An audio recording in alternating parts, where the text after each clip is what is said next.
What are some of the financial moves that you can make here at the start of 2021 to put yourself in great shape, not just for the rest of the year, but also for the rest of your life? We'll talk about that on the program, along with talking a little bit about the survivor trap and what that is and whether it may exist in your retirement plan. And then if it does exist, well, then you've got to figure out a way to avoid it. So we'll talk about all of that on the program. Welcome, of course, to Dollars and Cents, where we help you make sense out of all of life's decisions involving your dollars. We're Central Florida's longest running radio program, coming to you here on the News Radio WFLA Orlando Network, along with 96.9 The Game. I know our 96.9 The Game fans are so excited about the Bucks win. That was fantastic. Well, hopefully the train keeps on running, the Brady train keeps on running next week as well for them. Our radio program also happens to be one of the top 25 financial planning podcasts on the World Wide Web. We've got over 14,000 downloads of our program at last count. So if you're interested in subscribing to us and kind of catching the program on your timetable, feel free to subscribe to any of our social media channels like YouTube, Facebook, or our podcast channels like iTunes or Spotify. If you have a problem finding us, just go to our website, nelsonfinancialplanning.com. Upper right-hand corner, you'll see a bunch of icons, and that will direct you directly to our particular channel on those social media channels. My name is Joel Garris. I'm a certified financial planner, certified financial fiduciary with Nelson Financial Planning, where our team of certified financial fiduciaries stands ready this week to help you change your life with a successful and cost-effective retirement plan that produces superior investment results and provides you with peace of mind for the future. What a busy week politically, right? My goodness. And in some ways, a bit of a sad week, particularly as things developed at the Capitol. Just unbelievable scenes that we witnessed. And so when you think of that from a political perspective and the implications that that's going to have for the economy and the markets, we are, of course, a financial show, so we're going to talk a lot about them. It's hard to really wrap your hands around just the tragic turn of events of 5 people dead in Washington as a result of what happened this past week. It certainly was a busy week with the 2 Senate races in Georgia getting decided on Tuesday, and then the Electoral College meeting on Wednesday to confirm Joe Biden as our next president. The reality is that that's also when, of course, all of those riots take place. And I'm sure all Americans are wringing their hands over what they saw this past week. Similarly, if you start to think of it from a financial perspective, one of the things that we've been saying on this program is that when you have divided government, that usually means that things don't shift too dramatically one way or the other. Because if things start to shift out of Washington too dramatically, then obviously it can have financial and economic impacts. So I know a lot of folks we heard this past week are starting to kind of wring their hands a little bit on that mix, that split, saying, well, wait a minute, it's not really gridlock anymore because both of the Senate races went Democratic in Georgia. So you've got a 50-50 sort of split in the Senate. Kamala Harris would be the deciding vote in the Senate, and so that would give the edge slightly to the Democrats in terms of those numbers. The reality in the House side is that the House majority is perhaps one of the smallest that we've seen in history. The split there is 222 to 211. There's a couple of races that are up in the air. One of them was the Republican who passed away of COVID, and the other one is still an open seat. So the reality is, though, that when we look at those numbers, those are still pretty narrow margins. And I think what we'll see going forward, particularly over the next couple of years, remember the next election is less than 24 months away. It's like 22 months away.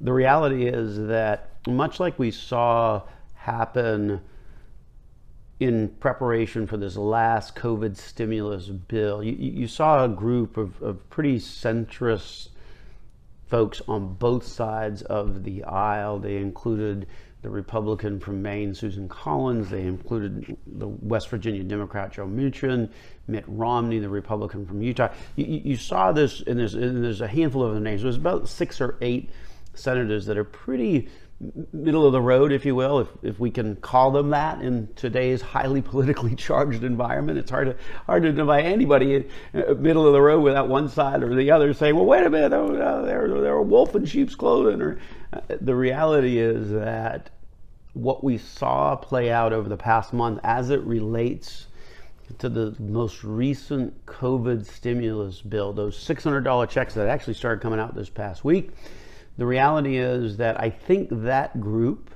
is going to have a lot of say and a lot of sway in what actually happens. And I think that's going to keep things not too extreme one way or the other. So I still think maybe you don't have the fullest amount of gridlock that we may have been thinking coming in to this year, but at the end of the day, you still have some pretty close margins that should encourage folks to or require folks to have to work together. And certainly when you look at that COVID package that passed, the $900 billion package that passed, that really was a template that those sort of more centrist Democrats and Republicans in the Senate actually in fact came up with. So I would say continue to kind of watch what that group does, because I think they're going to have a lot of sway going forward over the course of the next couple of years. Important historical footnote on all of this: if you look at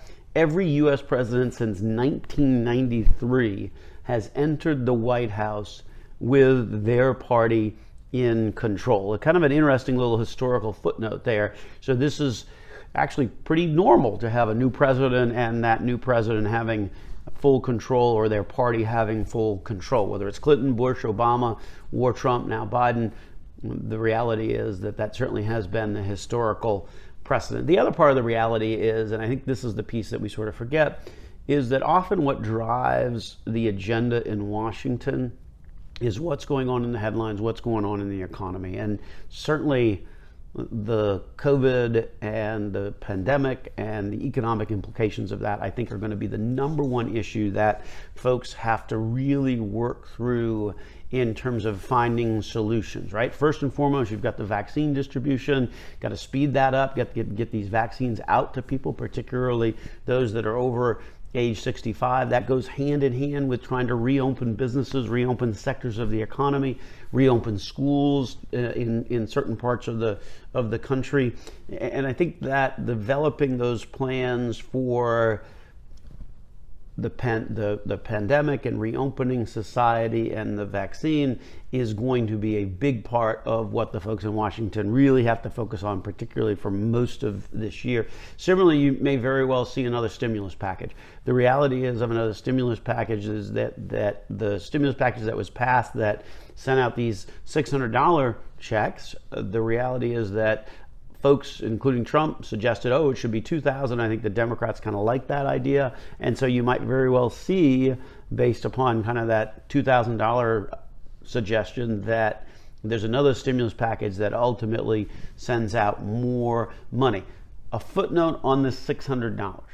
The $600, it was actually a 2020 income item. And be careful of that. I don't mean to say that it's income. It's not income, but the way that you report it and the way that you true it up is going to be on your 2020 tax return. Even though you got the money in 2021, the reality is because the legislation passed in 2020, you've got to be disclosing on your tax return or to your tax preparer exactly how much you got in the first round and exactly how much you got in the second round, so that you can make sure that you are getting the full amount. That concept particularly applies to folks that did not get the full amount of the stimulus check or otherwise were not eligible for it at the end of the day, when you do your tax return, that's how that sort of trues itself up. So the reality is, when your eligibility for those stimulus checks, single below 75,000 of income, married filing joint below 150,000, but they're looking at your 2019 return, and in some cases they were looking at your 2018 return. If you hadn't filed your 2019 return, those past looks are based upon, ultimately the receipt of the check is going to be based upon your 2020 actual tax return. So one of the things that your tax preparer is going to be asking you is, how much did you get in the first round? How much did you get in the second round? The second round is in fact in 2020. So make sure that you go through the process of disclosing that and getting into those details, because to the extent that you didn't get all of it, then you certainly want to make sure that you get all of it, particularly that last round as well. So that's kind of a little odd. Both of those checks, 2020 items for your tax return. If you got the check and you were not eligible for it, you do not have to give it back. That's one of the rules here that allows you to keep that. You don't have to worry about giving some of that back or anything like that. But if you didn't get it, there's a mechanism for truing that up and making sure that you do get it to the extent that you then became eligible in the year 2020. So some important points on the stimulus check there as well. We're going to slide to the break. When we come back from the break, we're going to talk about some of the tax changes that we think might be more likely to happen based upon the political makeup that exists in Washington today. So stay tuned for that through the break here on Dollars and Cents with Joel Garris on News Radio WFLA Orlando. So what are the ways in which we're going to see tax changes in Washington? I think certainly with the political climate, there are some things that we can look at that are going to change, particularly on the tax side of things. And so this segment of the program, we're going to talk about some of the things that we see are going to be more likely than not to occur. And frankly, we're probably going to be more likely than not to occur regardless of kind of what the political makeup was, whether there was a pure division of government or whether it's controlled by the Democrats. I think you're going to see a lot more changes on the tax side, particularly in reference to tax rates and Social Security rates. So let's dig into that on this segment of the program. Certainly, as we were saying in the last segment, the primary focus, I think, is out of Washington over the course of the next 12 months is going to be the pandemic and the economic implications from that. More stimulus money, greater distribution of vaccines, trying to reopen sectors, reopen schools, things like that. Again, headlines will always sort of dominate what the politicians have to do, but in this particular case, there will also certainly be some changes in other places. And we think that the tax code is probably one of those places where we'll see some changes. So welcome back to Dollars and Cents, where we help you make sense out of all of life's decisions involving your dollars. My name is Joel Garris. I'm a certified financial planner, certified financial fiduciary with Nelson Financial Planning, where our team of certified financial fiduciaries stands ready this week to help you change your life with a cost-effective and successful financial plan that produces superior investment results and provides you with peace of mind for the future. So perhaps the biggest area of potential tax change is an area that I think we all know needs to be shored up. And a lot of these proposals are proposals that have come out of bipartisan committees over the course of the past 2 decades, but just for whatever reason, there has not been any movement on it. And so what we're talking about is the fact that when you think about Social Security, when those taxes are paid, you only have to pay taxes, Social Security taxes, on the first, for this year, 2021, the first $142,800 of wage income. You never have to pay Social Security taxes on retirement income, rental income, investment income, things like that. Some exceptions on that with the Medicare investment tax, things like that. But let's set that aside for right now. We're talking just pure Social Security tax. Now, the Social Security tax typically is 12.4% combined. Combined in that you pay half that, 6.2, and your employer pays the other half, 6.2. So that's 12.4% that gets paid in. Once you're above that, and here's where the distinction comes into play. Once you're above that, then you wind up not having to pay. You don't have to pay if your W-2 income or wage income is above $142,800 in the year 2021, then you do not have to pay any more on Social Security. You hear people talk about, oh, I've maxed out my Social Security, so my paycheck just went up in the latter part of the year. That's exactly what's happening. We think it's particularly likely that at some point the notion of having to pay Social Security tax is going to start to kick back in. The folks in the Biden administration or the future Biden administration have talked about the level of $400,000 of income as a married couple. Now remember, we're talking $400,000 of annual income, not assets or anything like that, but it's $400,000 of annual income, and it's got to be wage income. It's not retirement income, it's not pension income, it's not rental income. It's got to be wage income. So the thought is that your Social Security sort of caps out $142,800, and then you get a period of income where you don't have to pay anything more on Social Security, and then when you get to $400,000, then that 12.4% requirement kicks back in. We think that's pretty likely in some form and fashion to occur, because the program's not in good financial shape. So you got to do something about it, and nobody's interested in cutting benefits, so the only way to do it is to raise the inflow. Similarly, we think that on the pure tax code side of things, look, a lot of the tax changes that we've seen over the past couple of years, the Trump tax cuts, if you will, all had sunset provisions that were going to occur in 2025. All of that stuff, none of that stuff was permanent. As much as they would like to have made it permanent, it wasn't. It was set to sunset in the year 2025. We think you're going to see a lot of those sunset provisions happen in 2021. What do we mean by that? Well, limits on itemized deductions. Of course, this one doesn't have as much appeal as it used to, because only about 7% of the population now itemizes. But when you do itemize, or at least prior to 2018, you were limited in terms of the amount of deductions that you could take to 28% of your income.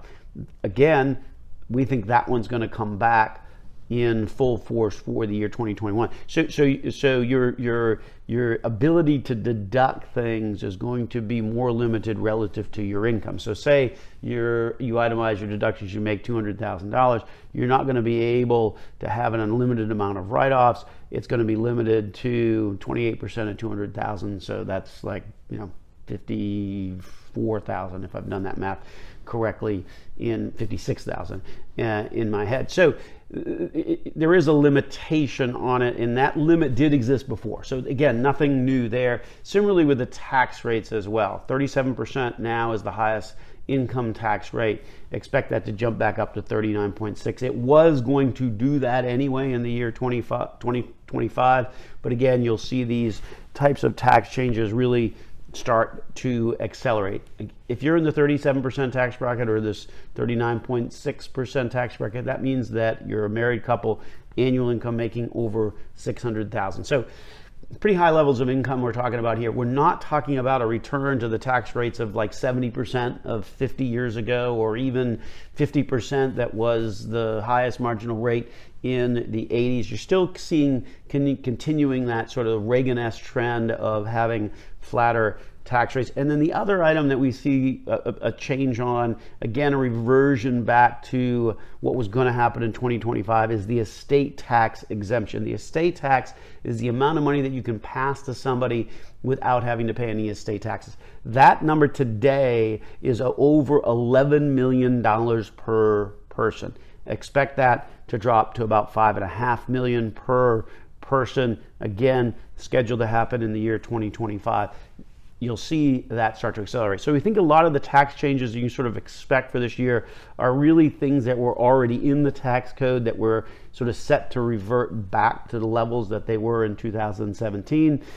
You would expect that to see that perhaps get accelerated to occur in 2021 rather than all the way out in 2025. So that's our perspective on sort of some of the policy decisions that you're going to see. It's going to be number one, driven by the pandemic, and number two, feature a return to kind of levels of 2017. So bottom line, we encourage folks not to jump to any big conclusions as to what's going to happen one way or the other. We think it's still pretty close in terms of the division of parties in Washington, and I think the more centrist types of positions are certainly going to be the ones that we'll see come to fruition. Remember, the Federal Reserve is the ultimate arbiter of what happens in the economy. Jerome Powell still very much at the helm and has repeatedly said that interest rates are going to be low until 2024.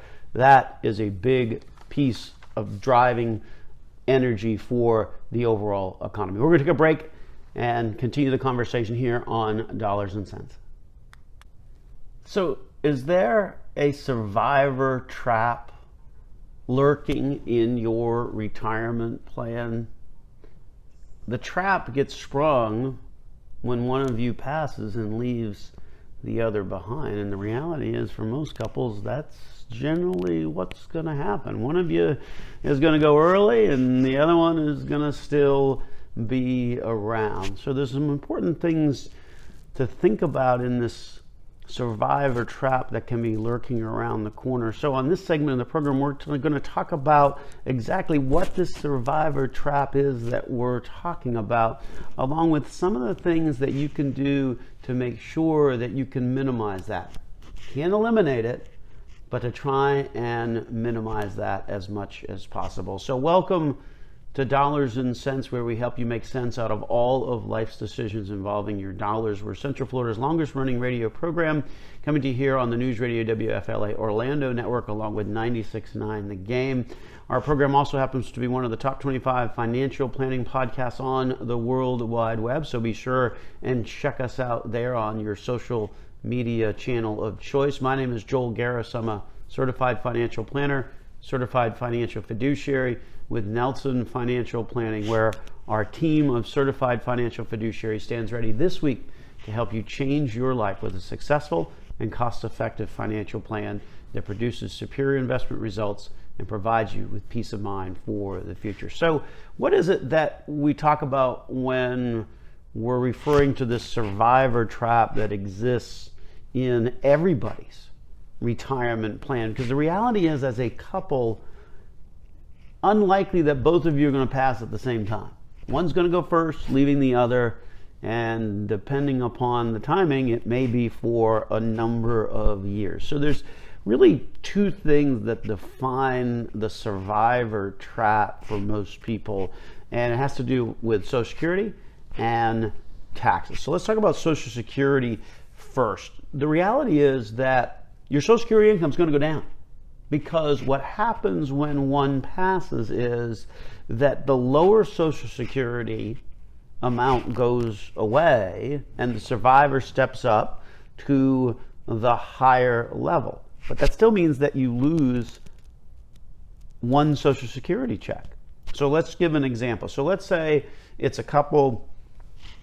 One is collecting $1,700 a month from Social Security and the other is collecting $1,200 a month from Social Security. When one passes, doesn't matter which one. I mean, that's the crazy part. It does not matter which one.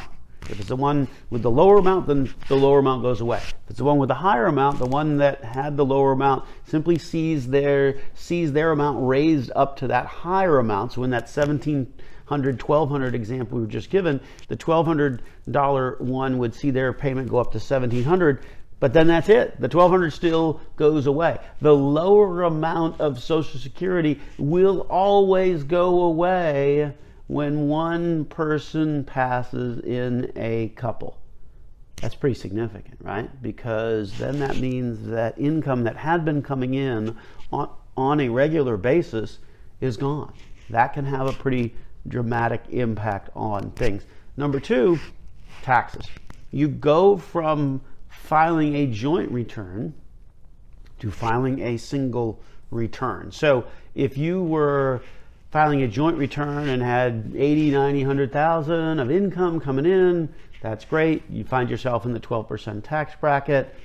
If you still have that same level of income coming in, maybe not quite as much because you lost that lower amount of Social Security, but now maybe it's 60, 70, 80,000.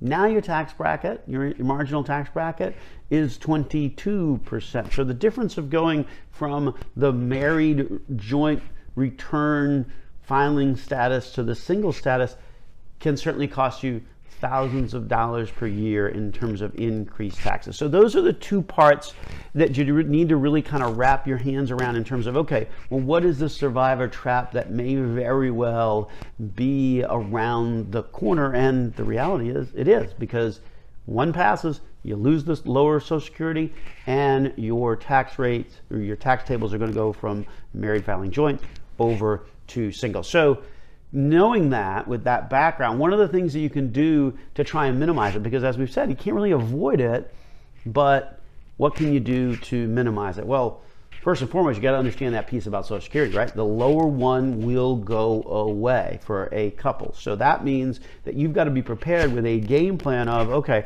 where am I going to then turn around and generate out that income that I had been getting that now I am no longer getting? So make sure you've got a specific plan in place to replace that income, know where that's coming from, and make sure that that is ready to go if you need to turn that on within a very short period of time, because most people don't give advance notice when they pass. So you've got to be ready with a plan for that and where that income is going to come from and where it's going to get turned on from.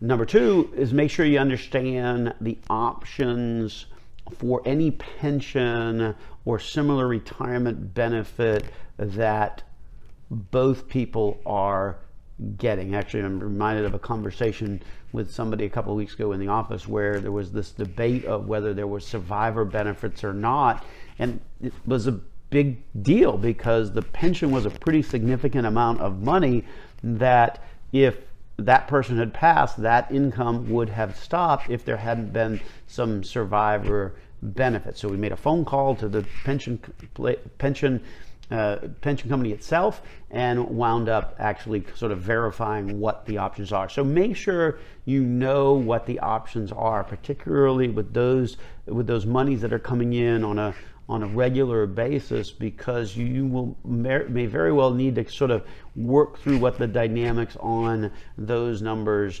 may be. If you took the higher amount, I mean, here's how the pensions work, right? If you take the highest possible amount, that usually means that it's based upon your life expectancy. It's based upon just that single individual person. Meanwhile, typically taking the lower amount, like a joint and survivor type of payout, typically results in about a 15, maybe a 20% reduction of what you would have gotten. So some important things to be thinking there in terms of pensions as well. Number three, and it relates sort of to the taxes and the tax efficiency, and this is where it gets pretty intricate and pretty detailed, but the reality is that you may even want to start to spend some of your IRA assets, your retirement assets that are going to generate out that taxable income, and then potentially save some of the Roth or some of the non-qualified investment accounts that don't generate out ordinary income when you take that money out. You may want to rethink as to, well, where am I taking money from and how am I taking money from, to really try and address that jump in taxes that's going to occur when there's just one of you versus two of you on that return.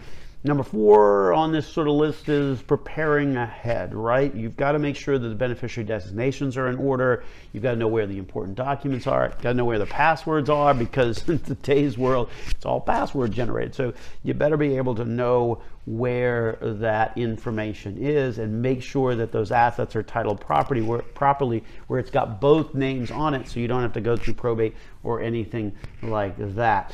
On this list as well would be where we would talk about debt, right? That's why it's one of those things where it's good to not have the debt when you go into retirement, because then you don't have to worry about paying it. Go back to the fact that you're going to, the lower amount of the Social Security is going to go away. If that's the case, well, then if you didn't have to, If you didn't have a mortgage payment, then you might not have as big an impact on it when that happens. So important to obviously look and make sure that your debt is under control. If you got no payment, if you don't have any debt, then you don't have any payment, and then that means that maybe you can sort of adjust to that reduction in Social Security. And then lastly, make sure both folks are involved in finances. We see this all the time where it's just sort of one primary person. Make sure that both of you are involved in it, because one of you is going to be faced with a period of time, most likely, that all of the financial decisions are there. So make sure both people are involved so that there's an understanding of what's going to happen and how to address things. So important to always have a plan, but also be aware of this survivor trap that exists in everybody's retirement plan, and make sure you've thought about it and addressed it with some of these ideas we've given to you today here on the program. We'll slide to a break. When we come back, we'll continue the conversation here on Dollars and Cents with Joel Garris on News Radio WFLA Orlando. Our January 10th, not so deep into the year that it's not too late to be like, okay, there's some things that I want to do in a new year to get myself in better shape. And we're not talking about all the usual stuff, like working out or eating well. I mean, probably should be doing that, at any point in time in the year. We're talking, of course, about financial things that you can do to sort of get yourself in a little bit better shape. We talked a little bit about this on the program last week or a couple of weeks ago, but we wanted to kind of spend some time in this segment to really focus on some of the things that we think are so important to do, whether it's January or whether it's February or whenever it is during the year. These are some of the things that you've really got to dial in to make sure that you have the best possible financial future. So welcome back to Dollars and Cents, where we help you make sense out of all of life's decisions involving your dollars. We're Central Florida's longest running radio program, coming to you here on News Radio WFLA Orlando, along with 96.9 The Game. Our program also happens to be one of the top 25 financial planning podcasts on the World Wide Web, so be sure and check us out there. My name is Joel Garris. I'm a certified financial planner, certified financial fiduciary with Nelson Financial Planning, where our team of certified financial fiduciaries stands ready this week to help you change your life with a successful and cost-effective retirement plan that will provide you superior investment results and peace of mind for the future. So let's begin on the list of things to do now to help improve your finances. Always good to kind of do that at the beginning of the year, but good to do that no matter when during the year. And first and foremost, it's increase your contributions to your employer plan. Increase? Well, wait a minute, Joel, I haven't even started. Well, then start it. Start it now. The reality is that generally here at the beginning of the year is where you would typically get your pay increase. Maybe you got a little bit of a bump in pay. Maybe it was just a little inflation adjustment, whatever the case may be. Now here at the start of the year, you may see that your paycheck bumps up a little bit. Don't get used to that. Take that increase and use that to start or increase the amount of contribution that you're making to your employer plan. Some pretty powerful stuff that ultimately, if you use that pay increase, you don't necessarily see it within your paycheck. So we certainly want to encourage people to increase or start those contributions for their future. The easiest way to do it, if your employer has a plan at work, that's super easy to do it. Just take it right out of your paycheck. If they don't, then you can set up an individual retirement account. Easy to do, just Google it. You'll find a gazillion different ways in which to do it. The reality is that if your employer doesn't have one, then you can certainly set one up for yourself pretty easily. Next up is something that I think is always important, and that's track your expenses, right? That's the best way to figure out how you're spending money. It's also the best way to figure out, okay, how can I change my behavior to help improve my finances and my future? So Bottom line, by tracking things, you find out where it's going, and ultimately that gives you some insight into how to improve things. Today's world, super easy to do that, right? We've all got these, fancy phones that are basically computers in our pockets, and there's these things called apps, right? And so you can download an app like Mint or something like that ultimately gives you the capability to track those expenses on a regular basis. Don't delay on that. Get started on that immediately. Number 3, and this is one that we always like to talk about, confirm those beneficiaries, right? Good start of the year, good time to confirm the beneficiaries. Remember, whoever you name as beneficiaries on an account will in fact get that account no matter what your will says. Common misconception, oh, well, if my will says this, then I'm going to be fine. No, not at all. You've got to confirm the beneficiaries on your account. Whoever is named is who's going to get it regardless of what the will says. So whether that's life insurance, retirement accounts, 401k, whatever the case may be, those types of accounts generally have named beneficiaries on it. So make sure you check those. We certainly wouldn't want an X or worse on an account and getting money that you really don't want them to get. So make sure you check that out. Number 4 on this sort of list is refinance your debt. We've talked about this in the past, but I don't think we can underscore just how low rates are. At the end of 2020, the average 30-year fixed rate mortgage in America, the interest rate, 2.76%. That's just unbelievable. 2.76% is the average rate on a 30-year fixed rate mortgage in America at the close of 2020. That is an opportunity for you to try and reduce your expenses in that way. Remember, how much you pay in interest is the cost of the loan. So the lower the interest, the lower the cost, the more money you save. So make sure you take this as an opportunity to really try and take advantage of those lower rates, whether it's on your mortgage, your car loan, whatever the case may be, even your credit cards, may be able to get them to reduce those rates. So make sure you're taking advantage of those historically low interest rates. And if you're doing a refinance, make sure you do the fixed option. Don't do an ARM where it's only set for a certain period of time. Much better off to just do that fixed rate, because you're just not going to get interest rates much lower than where they are now. We are clearly at historical lows in terms of interest rates. Speaking of debt, another great strategy in any year is to try and pay down or eliminate your debt by tracking expenses. Maybe you're able to find some money that you can put towards debt and to try and eliminate that. When you're trying to eliminate debt, we encourage you to sit down. Take a piece of paper, take a pen, and take your statements. Come up with the amount that you owe, come up with the monthly payment that you're having to make, and come up with the interest rate. From there, you sort of create a little mini spreadsheet of what the overall picture looks like. We're fans of trying to tackle the thing with the highest interest rate first, because that's where the cost is. Higher interest rate, higher cost. So really try and focus your energies there, but really take a look at putting that spreadsheet, putting that information together to be able to have a better idea on the debt side.